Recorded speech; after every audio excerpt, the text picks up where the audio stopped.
साथियों नमस्कार। कृषि बाजार भरतपुर से मैं हरपाल सिंह। साथियों चर्चा करेंगे सरसों, गेहूं और चना के विषय में, लेकिन उससे पहले आप सभी से वही अनुरोध कि जो भी साथी हमारे चैनल पर नए हैं वो हमें लाइक, सब्सक्राइब और शेयर भी कर सकते हैं। साथियों सरसों के अंदर स्थिरता यानी कि स्टेबिलिटी का दौर देखने को मिल रहा है। बाजारों में किसी प्रकार का परिवर्तन नहीं देखा जा रहा है। जो भाव कल थे वही भाव आज भी प्लांटों के अंदर बने हुए हैं। उसी प्रकार भरतपुर मंडी 5731 रुपये, जबकि गंगापुर सिटी मंडी 5825 रुपये के भाव बोले जा रहे हैं।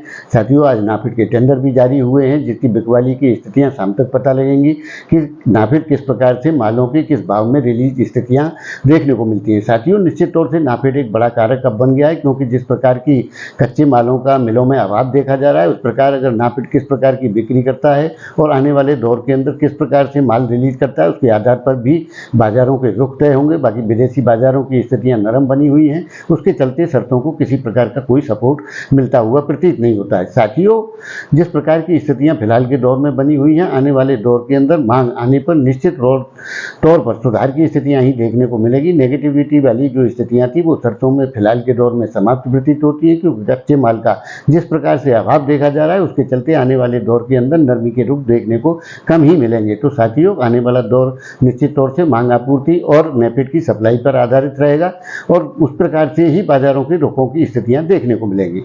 साथियों जिस प्रकार से चने ने प्रदर्शन किया है, यानी कि चना जो हम 7500 रुपये से ऊपर की स्थितियां मान करके चल रहे थे, चने ने 7550 रुपये के भाव कोट कर लिए हैं और विदेशी बाजारों का भी चने को समर्थन मिल रहा है, जिसके चलते आने वाले दौर में और भी मांग के हिसाब से समर्थन मिलने की स्थितियां रहेंगी। यानी कि बाजारों में अभी भी सकारात्मक रुख देखने को चने के अंदर मिलने की संभावना है। और उसी प्रकार जो गेहूं की स्थिति है वो 2780 रुपये के स्तर पर पहुंच चुकी है। साथियों 2800 रुपये होने की स्थितियों में कोई कमी तो अवशेष नहीं है। बाकी जिस प्रकार से अनुमान जताया गया था, गेहूं उसी स्तर पर अपना प्रदर्शन कर रहा है।